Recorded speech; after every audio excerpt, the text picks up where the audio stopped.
Hello friends, welcome to Creative Medicine. In this lecture, we will learn about. Hello friends, let us now learn some important points about levocetrazine.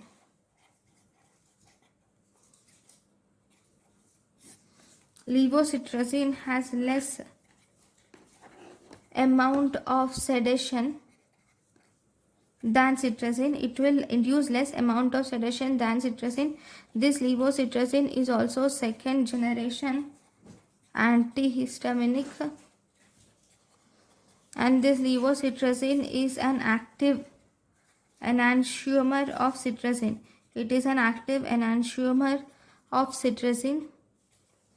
Then levocetrazine has greater potency, and it is used in half dose, and it is used in half dose of cetrazine. It is used in half dose of cetrazine.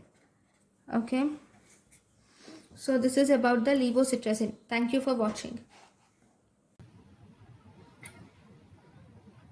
Thank you and thank you for watching.